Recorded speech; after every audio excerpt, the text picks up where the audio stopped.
come up with concoctions that are sweet, like you form recipes that you never knew existed.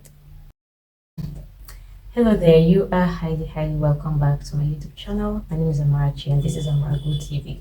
So very quickly in today's video, I'm just going to be talking about 5 foods that can help us to thrive in this harsh economy. You know, if you are in Nigeria, or if you know what is going on in Nigeria, our economy is, it's never been worse. It's never been worse. Like, the cost of food triples. Like, every day you go to the market to get something, you go back the next day and the price has increased. And the way it's going, we don't know if it's going to get better. So we just have to survive somehow. We just have to thrive. Yeah.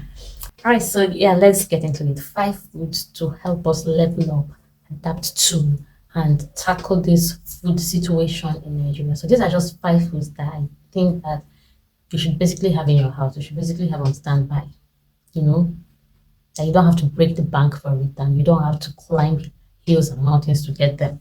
So number one on this list is beans. Beans. Type beans in the comment section if you're a beans lover. Like, even though beans is going up, last I heard, as of last week, a painter of beans was going for 5,000 naira here in Abeokuta. Well, that still doesn't negate the fact that beans is one of the cheapest and easiest foods that you can have. It's affordable. Yeah, it's still affordable. Everything is going for price. So to even call something affordable is like, oh God, what is this? Well, you should definitely have beans in your house. Why? Because beans is one of the foods that it's cost effective. You don't need so much ingredients to prepare beans. With oil, salt, pepper, you're good to go. You don't even need crayfish and all that rishi, and it's highly nutritious. It's something that can keep you, not all these foods that you eat it now and 2 minutes later you're hungry again. Mm-mm. And again, with beans, you can even freestyle it. You can make moi out of it. You can make akara out of it. You can combine it with bread. You can mix it with beans, with yam, with plantain, with anything as such. So beans is one of those foods that you should always have around in your house that can save you on the rainy day when there's nothing at all for that to cook. If you have beans, you have salt, you have pepper. If you don't have pepper, buy 15 naira pepper outside. Even though pepper has of late, oh God, as well. Buy pepper, just sprinkle onion on it, and you're good to go. So if you love beans like I do, let me know in the comment section. So beans is one of those foods that I like to always have around, because when I have beans in the house, I know that bata something to eat must fall out. Number 2 on my list is yam. Yam. And this is small, this works more for those in the rural areas because they get yams at cheaper rates. You know, buying directly from the farmers or buying directly from the farm, they get yams at a cheaper rate. Why do I say yam? Yam because when you have yam in the house, you don't even need to, just like this, you don't need so much ingredients. You can boil white yam, bata, eat it with sauce. These days you can use anything now, even red oil and salt is still sauce for it. Even though you can add a lot of other things, if you have stew, you can use that. You can fry the yam, you can boil the yam, you can make porridge out of it, you can combine it with beans, you can even roast it. But even if your gas has finished, you can go outside, find wood, get wood and roast it somehow. I'm saying this now and it's funny, but I really thought about it. So yam is definitely one of those foods that you should have. It can save you on the rainy day. You don't need too much ingredients to make it work. There are even some yams that are so sweet that you can just boil them and eat them like that. I'm not advising you to do that, but it's a possibility. Number 3 on my list is rice.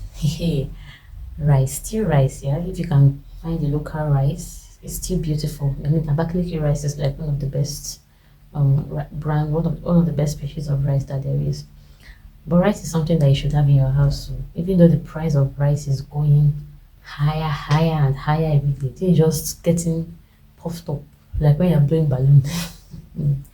As at Christmas, rice sold for 60,000 naira per bag, and of recent, I heard that in some places it's selling for 70,000 naira per bag. I'm not sure, but I'm going to confirm. I'll leave it here. This is how much a bag of rice is now. But nevertheless, you should have rice in your house. If you can't go for these ones, there are other, I think there are the local rices that you can go for. Why do I say rice? When you have rice in your house, you don't need so much, you don't need to cook Nigerian party jollof rice before you have a good meal. You don't necessarily need to put all the spices and tomatoes in the world. You can make native jollof rice. You have your oil, palm oil or vegetable oil, whichever one it is. You have your oil, you have your pepper, onion, maggi. See, I don't know if this happens to anyone, but it's normally when I don't have so much in my house, like when you have to make do with what is available. That's when you come up with concoctions that are sweet, like you form recipes that you never knew existed and that you definitely love. So you should really have rice in your house. It can be, if you cannot buy one bag, buy half bag. If you cannot buy half bag, buy quarter bag and keep on standby. So you know that at least you have rice in your house. If you don't have any money, you cannot get the condiments. It's easier that way than to be buying it small small. Please go and buy. I'm talking to somebody now. Go and buy rice now because the price you are waiting for next week. The price might still go up. So just go and buy your rice now. Let there be rice in your house. Number 4 on my list is something you and I already know. You should have gari in your house. You should have what? Have gari in your house. When you have gari in your house, you have peace of mind.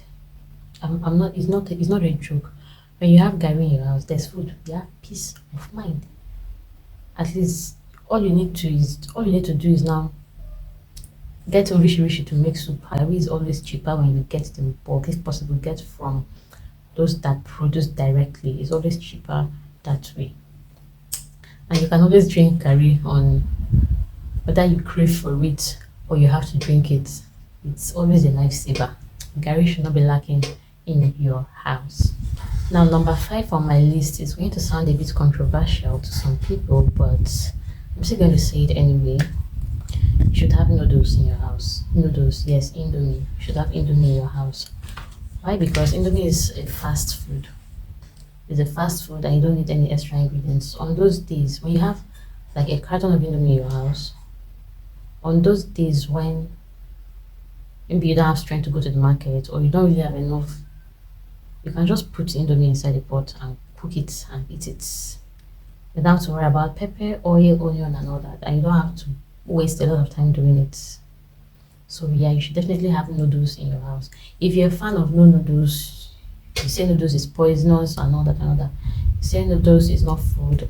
That's good and fine. But for people like us that we are grateful for the invention of noodles, so you should definitely have noodles in your house. Even though the prices are really going up, going up, going up. But then we are leveling up to anyhow the dollar wants to rise. If you meet us there, can I hear an email? Type your email in the comment section. So yeah, I've mentioned the 5 foods that I think every Nigerian, every average Nigerian should definitely have in their houses in case you want to go to market, you want to stock up. Maybe you want to stock up your kitchen, you want to stock up your store in this season. Use this my format and go to market as you're writing down your list. You can now adjust it to fit your budget. But you see these foods, they should definitely be there. They should be priority. First of all, I mentioned beans. You should have beans in your house. And then I mentioned rice. You should have rice in your house. I mentioned yam, tubers. You should have yam in your house. And I mentioned, of course, gari. You should have gari in your house. And then if you're someone that eats noodles, you should have noodles in your house. I did not say spaghetti. I said noodles. The one that you don't have to add any you don't have to add any other thing. You just cook it with the ingredients that it comes with. You should have noodles in your house. Okay. So now for the bonus points, the extras that I think you should have in your house. If you can, you should have pap, ogi, akam, whatever it is to you. But this right here, you should have it in your house. If you can afford custard, you should have it. I think these days I kind of prefer custard, even though the pap is more natural and according to some people more nutritious, but I tend to prefer the custard, especially this 3-in-1, because with this one, with the custard, I don't really have to put sugar, I don't have to add milk, I don't have to put excess ingredients. But with pap, you must add sugar and you must add milk just so that it tastes nice somehow. So yes, if you can, you should have one of those pap or akamu in your house. Something that can hold you up on a rainy day. Then if you can also, you should have beverages. If you're like me, you should have beverages. If you can't get the thing, you can get the sachet ones, so that you know that you're taking one sachet per time, and it helps you to manage it and be prudent with it. And then something else that shouldn't be lacking in your house, you see all these food condiments, things like Maggi, salt, pepper. It can be dry pepper. It doesn't have to be fresh peppers for preservation's sake. If you're someone that has preference, sure. People like me that we like prefer, but and then the final point, this one is for you if you stay in a place where electricity is booming, if you have light and you have a refrigerator, you have a freezer, then you should definitely stock your freezer in this time. Because this time it helps to manage food. When you cook your food in bulk, it also helps. It's really, really helpful. One of these days, I'm going to make a video on how I stock up my freezer. You know? So with these few points of mine, I hope I've been able to help you to decide on which foods to concentrate on in this season, in this economy. And before I leave this video, I want to say a prayer for you watching me, whether you're in Nigeria or you're not in Nigeria. I pray for provision for you. I pray that at every point of your need you will be met. I pray that before a need even comes up, that supply comes to you, that men are caused to favor you. Men are caused to arise for your sake, and you will not be in lack, you will not starve, you will always have favor. In Jesus' name. Thank you for watching this video. See you in my next video. And wait. I hope you subscribed. Subscribe to our channel and give this video a huge thumbs up. And remember that I'm always in the comment section to interact with you. Thank you. Bye.